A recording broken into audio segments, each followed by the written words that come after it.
오늘도 기뻐하는 교회 수요예배 함께 하시는 여러분들을 주님의 이름으로 사랑하고 축복합니다. 다 함께 사도신경으로 우리 신앙을 고백하겠습니다. 전능하사 천지를 만드신 하나님 아버지를 내가 믿사오며 그 외아들 우리 주 예수 그리스도를 믿사오니 이는 성령으로 잉태하사 동정녀 마리아에게 나시고 본디오 빌라도에게 고난을 받으사 십자가에 못 박혀 죽으시고 장사한 지 사흘 만에 죽은 자 가운데서 다시 살아나시며 하늘에 오르사 전능하신 하나님 우편에 앉아 계시다가 저리로서 산자와 죽은 자를 심판하러 오시리라. 성령을 믿사오며 거룩한 공회와 성도가 서로 교통하는 것과 죄를 사하여 주시는 것과 몸이 다시 사는 것과 영원히 사는 것을 믿사옵나이다. 아멘. 찬송가 191장 함께 찬양하겠습니다. 191장입니다.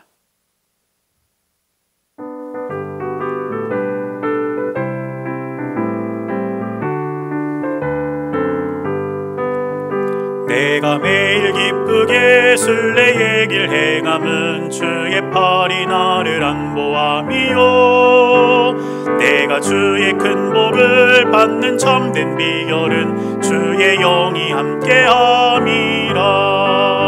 성령이 계시네 할렐루야 함께하시네. 좁은 길을 걸으며 밤낮 기뻐하는 것 주의 영이 함께함이라. 전에 죄에 빠져서 평안함이 없을 때 예수 십자가의 공로 힘입어 그 발 아래 엎드려 참된 평화 얻음은 주의 영이 함께함이라. 성령이 계시네 할렐루야 함께하시네. 좁은 길을 걸으며 밤낮 기뻐하는 것 주의 영이 함께함이라. 나와 동행하시고 모든 염려하시니 나는 숲의 새와 같이 기쁘다. 내가 기쁜 마음으로 주의 뜻을 행함은 주의 영이 함께함이라. 성령이 계시네 할렐루야 함께하시네. 좁은 길을 걸으며 밤낮 기뻐하는 것 주의 영이 함께함이라. 세상 모든 욕망과 나의 모든 정욕은 십자가에 이미 못을 박았네. 어두운 밤이 지나고 무거운 짐 벗으니 주의 영이 함께함이라. 성령이 계시네 할렐루야 함께하시네. 좁은 길을 걸으며 밤낮 기뻐하는 것 주의 영이 함께함이라.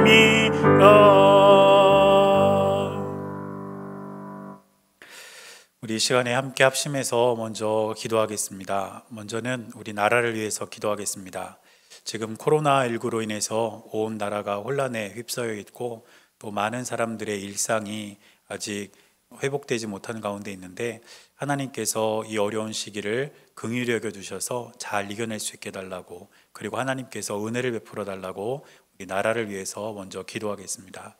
그리고 두 번째로는 오늘 예배와 우리 교회를 위해서 기도하겠습니다. 하나님께서 오늘도 이렇게 가정에서 온라인 예배로 드릴 수 있도록 모든 여건들을 만들어 주셨는데 하나님께서 이 예배를 통해서 우리가 더욱더 하나님을 깊이 알 수 있는 귀한 예배의 시간이 될 수 있기를, 그리고 우리 기뻐하는 교회가 하나님의 기쁨 되는 귀한 교회가 될 수 있기를 함께 기도해 주시고, 세 번째로는 여러분들의 기도의 제목을 가지고 함께 기도하겠습니다. 함께 기도하시겠습니다.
사랑하는 하나님 감사합니다.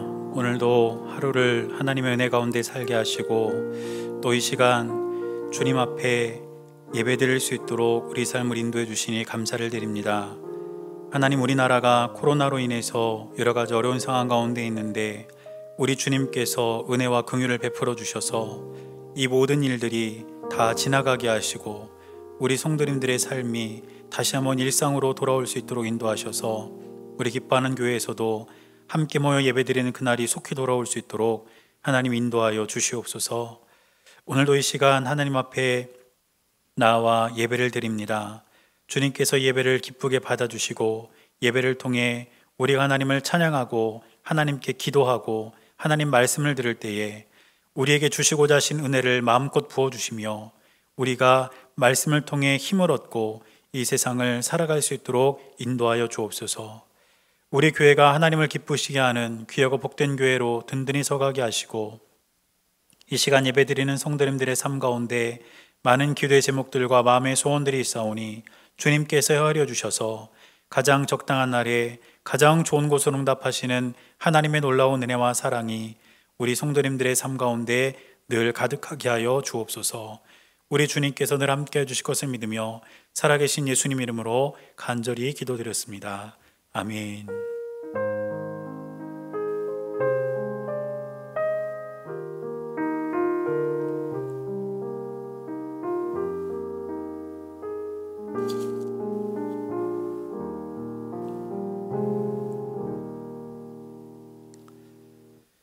오늘 우리에게 주시는 하나님의 말씀은 욥기 38장 19절에서 41절까지 말씀입니다. 구약성경 799페이지입니다. 욥기 38장 19절에서 41절까지 말씀입니다. 제가 말씀을 봉독할 때에 여러분들도 함께 말씀을 읽으시기를 바랍니다. 어느 것이 광명이 있는 곳으로 가는 길이냐? 어느 것이 흑암이 있는 곳으로 가는 길이냐? 너는 그의 지경으로 그를 데려갈 수 있느냐? 그의 집으로 가는 길을 알고 있느냐? 내가 아마도 알리라. 내가 그때에 태어났으리니 너의 횟수가 많음이니라. 내가 눈 곳간에 들어갔었느냐? 우박 창고를 보았느냐? 내가 환난 때와 교전과 전쟁의 날을 위하여 이것을 남겨두었노라. 광명이 어느 길로 뻗치며 동풍이 어느 길로 땅에 흩어지느냐? 누가 홍수를 위하여 물길을 터주었으며 우레와 번갯길을 내어주었느냐? 누가 사람 없는 땅에 사람 없는 광야에 비를 내리며 황무하고 황폐한 토지를 흡족하게 하여 연한 풀이 돋아나게 하였느냐? 비에게 아비가 있느냐? 이슬방울은 누가 낳았느냐? 얼음은 누구의 태에서 났느냐? 공중의 서리는 누가 낳았느냐? 물은 돌같이 굳어지고 깊은 바다의 수면은 얼어붙느니라. 내가 묘성을 메어 묶을 수 있으며 삼성의 띠를 풀 수 있겠느냐? 너는 별자리들을 각각 제때에 이끌어낼 수 있으며 북두성을 다른 별들에게로 이끌어갈 수 있겠느냐? 내가 하늘의 궤도를 아느냐? 하늘로 하여금 그 법칙을 땅에 베풀게 하겠느냐? 내가 목소리를 구름에까지 높여 넘치는 물이 내게 덮이게 하겠느냐? 내가 번개를 보내어 가게 하되 번개가 내게 우리가 여기 있나이다 하게 하겠느냐? 가슴 속의 지혜는 누가 준 것이냐? 수탉에게 슬기를 준 자가 누구냐? 누가 지혜로 구름의 수를 세겠느냐? 누가 하늘의 물주머니를 기울이겠느냐? 티끌이 덩어리를 이루며 흙덩이가 서로 붙게 하겠느냐? 내가 사자를 위하여 먹이를 사냥하겠느냐?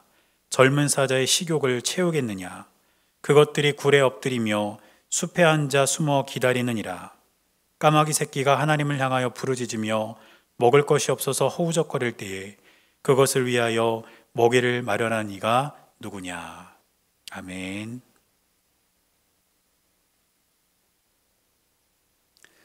오늘도 살아계신 하나님의 은혜가 여러분들의 삶 가운데 함께 하시기를 주님의 이름으로 간절히 축원합니다. 지난주에 우리 교회에서 모니터 스크린 공사를 했습니다. 모니터 스크린으로 사용할 TV를 구입을 해서 이제 공사를 하려고 그 박스를 열었더니 그 안에 사용 설명서가 같이 들어 있었습니다. 사용 설명서는 무엇이냐면 저 TV를 가장 효율적으로 그리고 가장 잘 사용하기 위해서 꼭 필요한 설명서였습니다. 그리고 저 설명서는 누가 만들었냐면 아마 저 TV를 만든 사람이 설명서도 만들었을 겁니다. 왜냐하면 저 TV에 대해서 가장 잘 아는 사람이 바로 TV를 만든 사람이기 때문에 그 사람이 설명서 또한 만들었을 것이라는 뜻입니다. 미국의 발명왕으로 알려진 에디슨과 함께 양대 산맥으로 일컬어지는 자동차왕 헨리 포드라는 사람이 있습니다. 지금도 포드 자동차는 미국뿐만 아니라 전 세계에서 아주 좋은 자동차로 그렇게 인정을 받고 있는데, 이 헨리 포드가 자동차 회사를 세우고 그 자동차 회사로 인해서 많은 돈을 벌었을 때에도 헨리 포드는 굉장히 검소한 그러한 삶을 살았다고 합니다. 그래서 옷도 항상 남루할 정도로 그렇게 소박하게 입고 다녔다고 합니다. 그런데 한 번은 헨리 포드가 어느 지역을 지나가고 있는데 어떤 사람이 차를 세워놓고 자동차를 고치고 있는 모습을 보게 됩니다. 그래서 헨리 포드가 그 사람에게 다가가서 내가 한번 이 차를 봐줘도 되겠습니까? 이렇게 물었더니 그 차를 고치고 있던 사람이 헨리 포드를 이렇게 힐끗 쳐다본 다음에 그가 남루한 옷을 입고 소박한 모습으로 자기 옆에 다가온 것을 보고 나서 퉁명스럽게 뭐라고 말했냐면, 내가 이 지역에서 이래봬도 가장 유명한 정비사인데 내가 못 고치는 걸 어떻게 당신이 고칠 수 있겠습니까? 이렇게 물었다는 것입니다. 그래도 헨리 포드가 한 번 더 정중하게 요청을 하자 이 사람이 헨리 포드에게 자리를 양보하게 되는데, 이 헨리 포드는 단 몇 분 만에 그 고장난 것을 정확하게 알아내고 그 자동차를 고쳤다는 것입니다. 그러니까 이 자동차 주인이 깜짝 놀라서 유명한 정비사인 나도 못 고치는 이 차를 어떻게 당신은 이렇게 손쉽게 고칠 수 있었습니까? 이렇게 물으니까 헨리 포드가 뭐라고 이야기했냐면, 내가 이 자동차를 만든 헨리 포드입니다. 이렇게 이야기를 했다는 것입니다. 제가 TV 이야기 또 헨리 포드 이야기를 하면서 여러분들에게 드리고 싶은 말씀은 무엇이냐면, 가장 잘 아는 사람은 그것을 만든 사람이라는 뜻입니다. 제가 이번에 코로나 사건을 겪으면서 이제 여러 가지 매스컴을 통해서 여러 가지 기사들을 접하면서 한 가지 느끼는 것이 있습니다. 그게 뭐냐면 사람들은 자기 자신을 굉장히 소중하게 여긴다는 것입니다. 그래서 자기 자신의 건강을 위해서 마스크를 사러 몇 시간씩 줄을 서기도 하고, 혹여나 감염이 되지 않을까 전전긍긍하면서 자리를 피하기도 하는 그런 사람들의 모습을 보면서 사람들은 자기 자신을 정말 소중하게 여기는구나, 이런 생각을 해보게 됩니다. 그런데 정말로 나 자신을 소중하게 여긴다면, 내 삶이 소중하고 내 삶이 그 무엇보다 값지다고 여긴다면 우리는 막 살아서는 안 됩니다. 그럼 우리는 어떻게 살아야 되겠습니까? 우리를 이 땅에 있게 하신 그 존재에 대해서 우리가 먼저 잘 알아야 할 것이고, 그 존재에 대해서 우리가 잘 안 뒤에는 그 존재의 뜻을 따라서 살아가야 합니다. 그리고 그 존재는 누굴까요? 바로 하나님이십니다. 하나님이 저와 여러분들을 이 땅에 만드신 분이고, 우리 인생의 사용 설명서는 바로 하나님 말씀인 성경입니다. 그렇기 때문에 저와 여러분들의 삶이 누구보다 소중하고 내 자신이 누구보다 소중하다면 우리를 만드신 하나님의 뜻에 따라서, 우리를 만드신 하나님의 그 목적과 이유를 분명히 알고 살아갈 때에 우리의 삶은 더욱더 가치 있고 값진 삶이 될 수 있을 줄로 믿습니다. 이처럼 하나님께서는 우리를 이 땅에 보내셨는데, 하나님은 우리만 이 땅에 창조하신 것이 아니라 온 세상을 창조하시고 지금도 이 세상을 주관하고 계십니다. 따라서 하나님께서 이 세상을 어떻게 주관하시는지, 하나님께서 이 세상을 어떻게 움직여 가시는지 그 원리를 우리가 잘 깨달을 수 있다면, 그 원리를 우리의 삶 가운데 적용시킬 때에 우리의 삶은 하나님 보시기에 아름답고 또 저와 여러분들이 살아가기에 가치 있고 바른 삶이 된다는 것입니다. 그러므로 오늘 이 예배를 통해서 세상의 주관자가 되신 하나님, 이 세상을 친히 만드시고 이 세상을 친히 이끌어 가시는 그 하나님의 놀라운 역사가 바로 우리의 삶 가운데도 온전히 이루어져서 우리의 삶이 하나님 보시기에 가장 귀하고 아름다운 삶으로 나아갈 수 있는 저와 여러분들의 삶이 될 수 있기를 주님의 이름으로 간절히 축원합니다. 오늘 우리가 본문 38장부터 계속 살펴보고 있는데 이 38장에 드디어 하나님께서 등장하셨다고 지난주에 말씀을 드렸습니다. 그런데 지난주에 이어서 오늘 우리가 읽은 본문에도 보면 하나님께서는 계속해서 욥에게 여러 가지 질문들을 쏟아내고 계십니다. 그런데 그런 하나님의 질문들을 우리가 잘 살펴보면 하나님이 어떤 부분에 대해서 이 세상의 주관자가 되시는지를 우리가 발견할 수가 있습니다. 그래서 오늘 본문을 통해서 하나님이 어떤 부분에서 이 세상의 주관자가 되시는지, 그리고 그 세상을 주관하시는 하나님의 놀라운 원리와 방법이 무엇인지를 우리의 삶 가운데 적용시키면서 우리의 삶을 가장 가치 있는 삶으로 이끌어갈 수 있는, 또 그렇게 살아갈 수 있는 저와 여러분들의 삶이 될 수 있기를 바랍니다.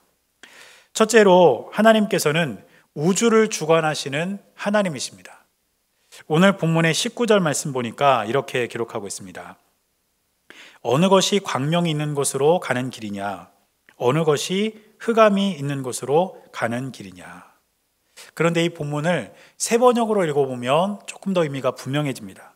세번역 성경으로 읽어보면 이렇게 기록하고 있습니다. 빛이 어디에서 오는지 아느냐, 어둠의 근원이 어디에 있는지 아느냐. 하나님께서는 빛과 어둠의 근원에 대해서 지금 말씀하고 계신다는 것입니다. 그런데 우리가 창세기를 통해서 알 수 있는 것처럼 빛과 어둠은 하나님께서 천지를 창조하실 때에 가장 먼저 창조하신 것입니다.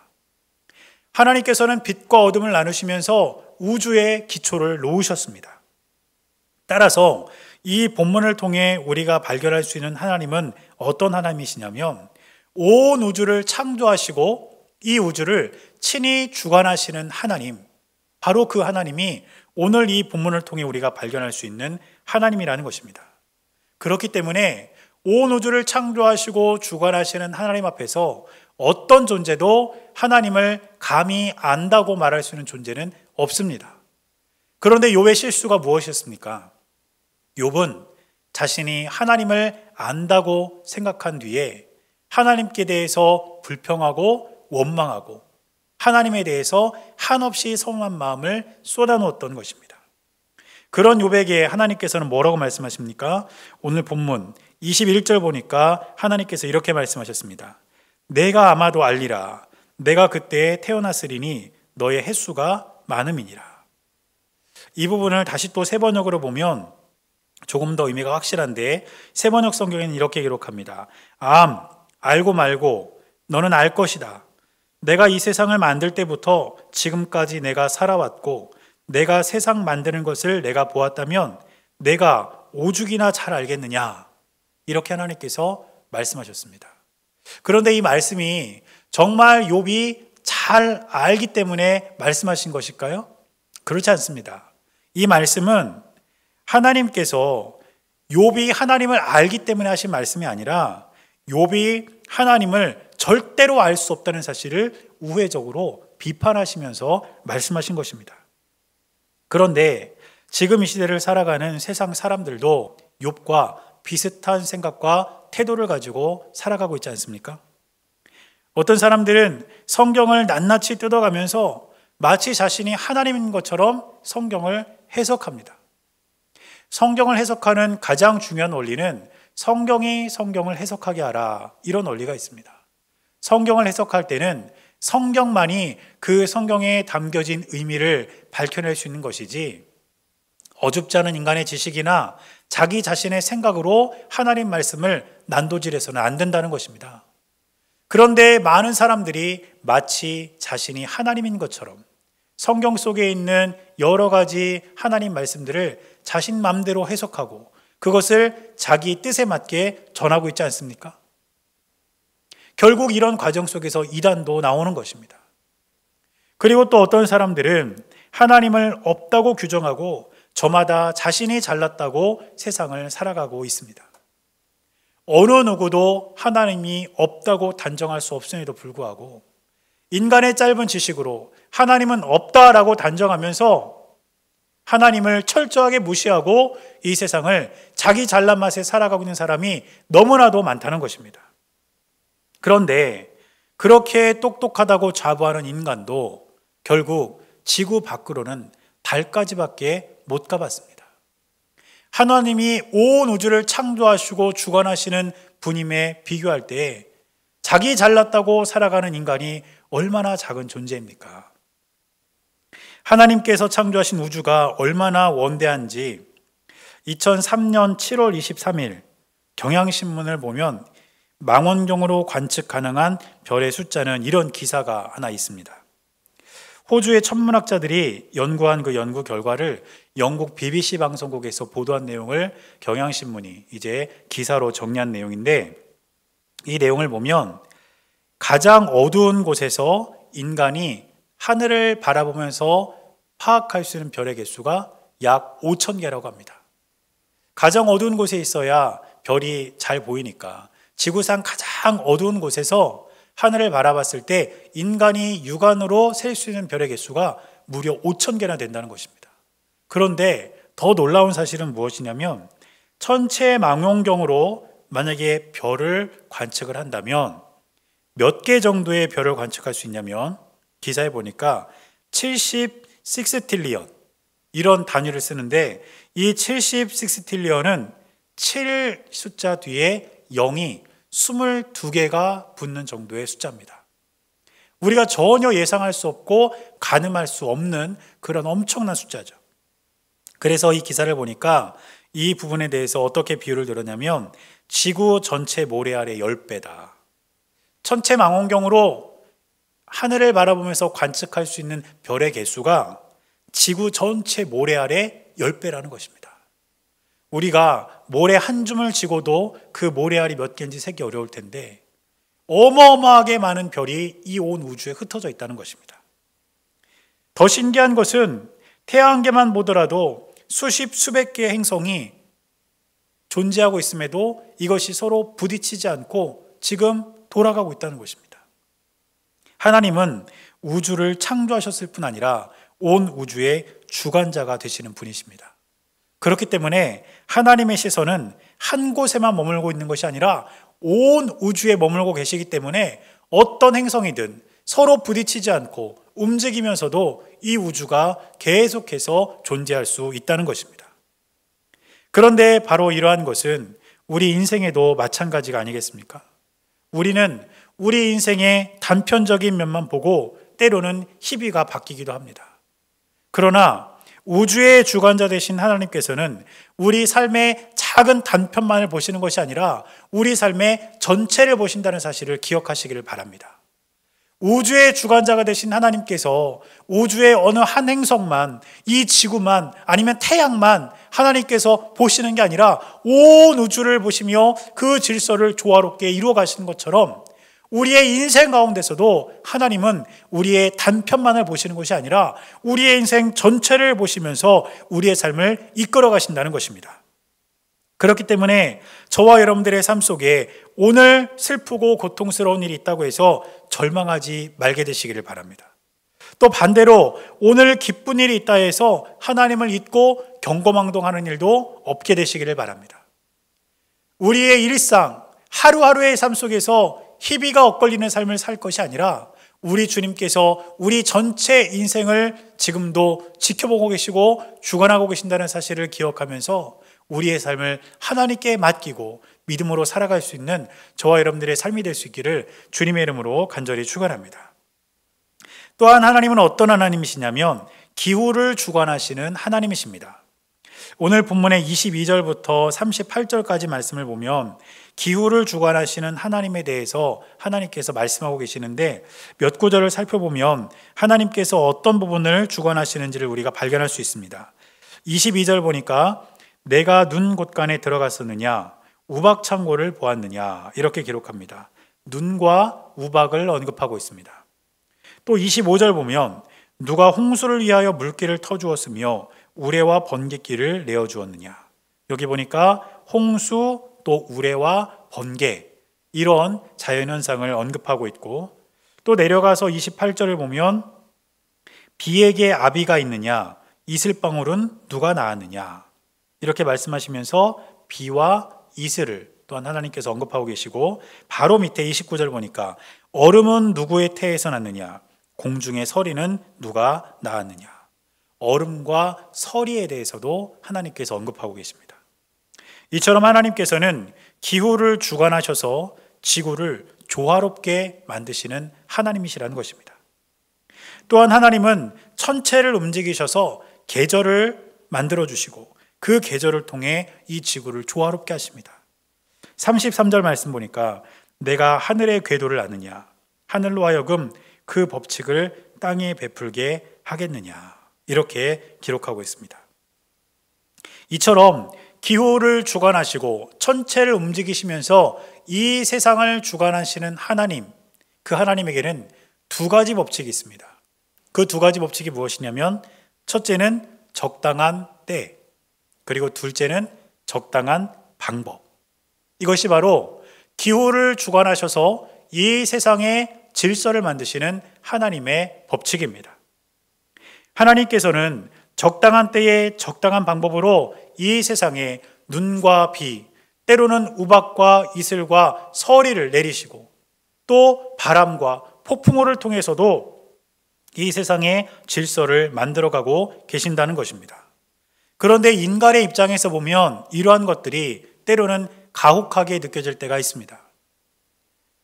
그러나 자연은 하나님의 섭리 속에서 여러 가지 기후의 조화 속에 피고진다는 사실을 우리는 분명히 깨달아야 될 줄로 믿습니다. 왜냐하면 우리가 햇빛이 좋다고 해서 1년 12달 햇빛만 쬐고 산다면 우리가 살 수 있을까요? 아마 다 말라 죽고 말 겁니다. 밤에 어두워야 우리가 잠을 잘 잔다 해서 1년 12달 계속 밤만 지속된다면 이 세상은 다 얼어붙고 말 것이라는 것입니다. 그러나 하나님께서는 이 세상에 존재하는 여러 가지 기후들, 그리고 이 천체를 움직이시면서 이 세상에 조화를 이루어 가신다는 것을 우리는 분명히 기억해야 될 줄로 믿습니다. 기후를 주관하셔서 자연의 조화를 이루시는 하나님은 우리의 삶에 있어서도 적당한 때와 적당한 방법으로 가장 선한 길로 우리의 삶을 이끌어 가십니다. 인생의 비바람이 때론 우리를 힘겹게 할 수도 있습니다. 그렇지만 하나님께서 우리의 삶 가운데 적당한 때에 적당한 방법으로 우리를 연단시키는 하나님의 손길이라면 우리의 삶은 더욱더 단단해질 것이고 우리의 삶은 더욱더 견고해질 수 있다는 것을 저와 여러분들은 꼭 기억할 수 있게 되시기를 바랍니다. 얼마 전에 우연히 도종환 시인의 흔들리며 피는 꽃이라는 시를 본 적이 있습니다. 그런데 이 시를 보니까 시인이 이렇게 씁니다. 흔들리지 않고 피는 꽃이 어디 있으랴.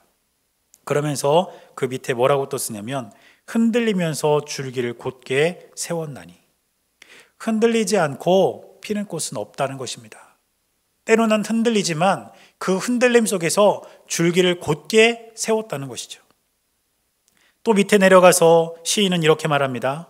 젖지 않고 피는 꽃이 어디 있으랴. 바람과 비에 젖으며 꽃잎 따뜻하게 피웠나니.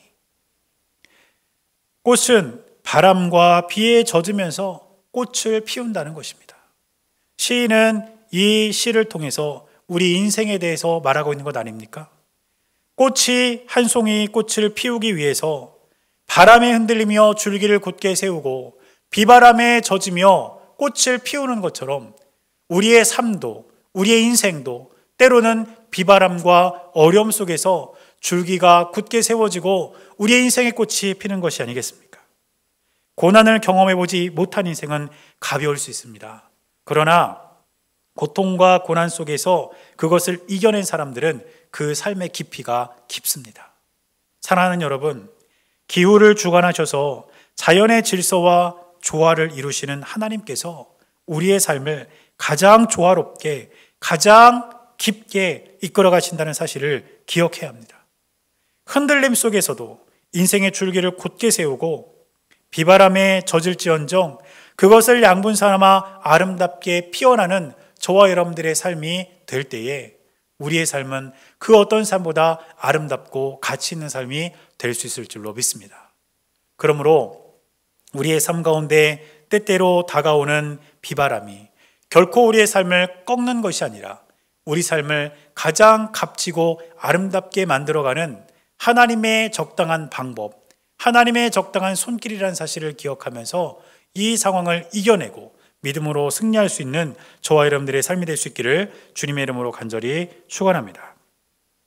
또 세 번째로 하나님은 어떤 하나님이시냐면 동물을 주관하시는 하나님이십니다.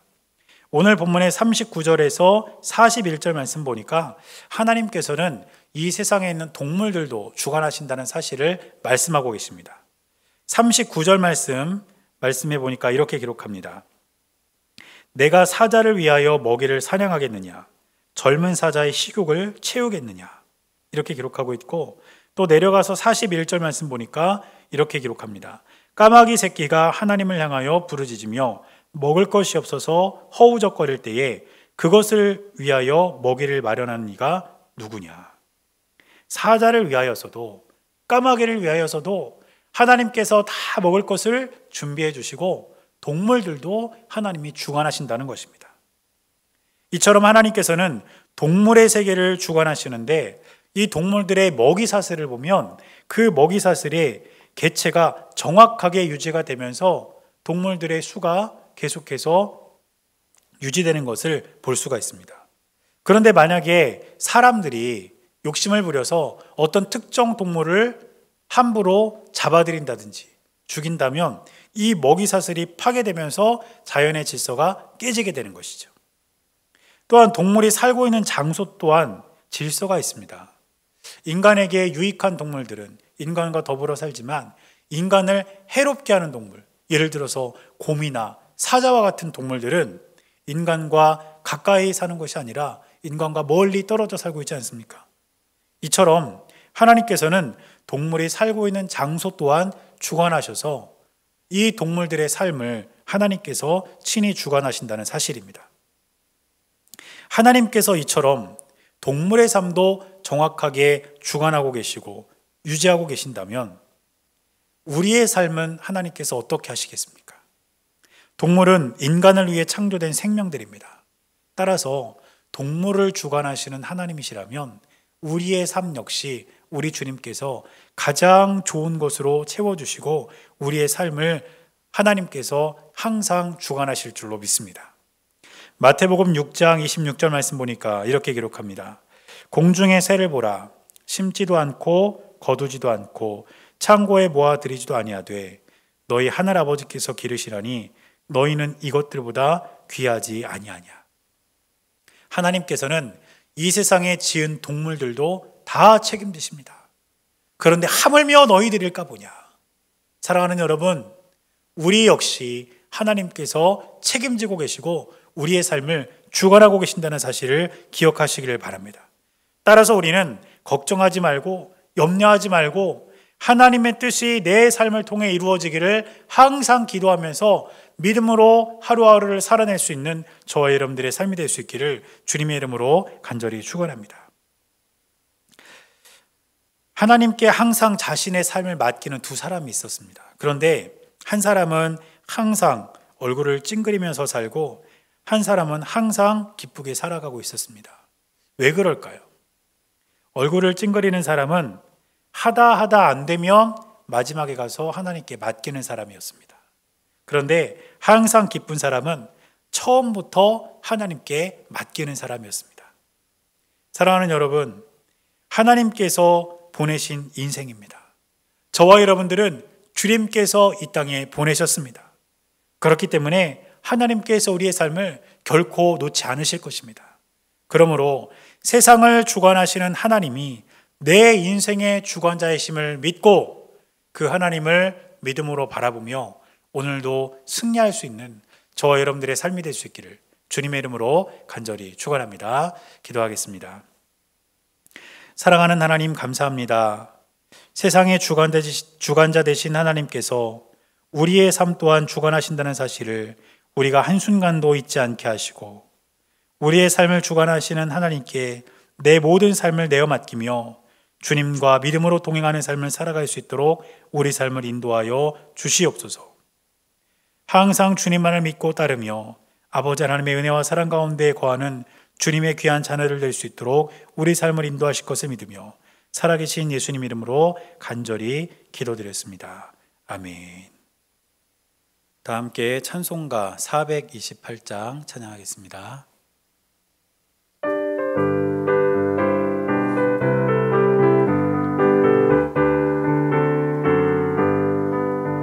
내 영혼에 햇빛 비치니 주 영광 찬란해. 이 세상 어떤 빛보다 이 빛도 빛나네. 주의 영광 빛난 광채 내게 비춰 주시옵소서. 그 밝은 얼굴 배울 때 나의 영혼 기쁘다. 내 영혼에 노래 있으니 주 찬양합니다. 주 귀를 기울이시사 다 듣고 계시네. 주의 영광 빛난 광채 내게 비춰 주시옵소서. 그 밝은 얼굴 배울 때 나의 영혼 기쁘다. 내 영혼의 봄날 되어서 주 함께 하실 때 그 평화 내게 깃들고 주 은혜 꽃피네. 주의 영광 빛난 광채 내게 비춰 주시옵소서. 그 밝은 얼굴 배울 때 나의 영혼 기쁘다. 내 영혼에 희락이 있고 큰 소망 넘치네. 주 예수 복을 주시고 또 내려주시네. 주의 영광 빛난 광채 내게 비춰 주시옵소서. 그 밝은 얼굴 배울 때 나의 영혼 기쁘다.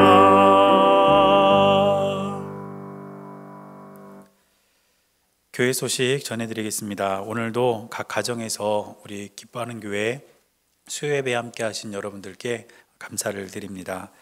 지금은 사순절 기간입니다. 어느 때보다 우리 예수님을 깊이 묵상하고 또 생각할 수 있는 그런 기회로 삼으시기를 바랍니다. 코로나 바이러스로 인해서 우리 교회가 계속해서 온라인으로 가정 예배를 드리고 있는데 당분간 주일 낮 예배와 수요일 저녁 예배를 온라인 가정 예배로 드립니다.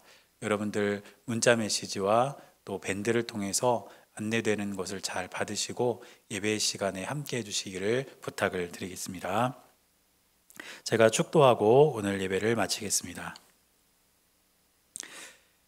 이제는 우리 주 예수 그리스도의 은혜와 하나님 아버지의 크고 놀라우신 사랑과 성령님께서 함께 하시는 귀하고 놀라운 역사가 세상의 주관자 되신 하나님이 내 삶을 주관하고 계심을 믿고 의지하며 주만 따라 살아가기를 결단하는 사랑하는 주의 백성들의 모든 삶 가운데 이제로부터 영원토록 함께 하시기를 간절히 축원하옵나이다.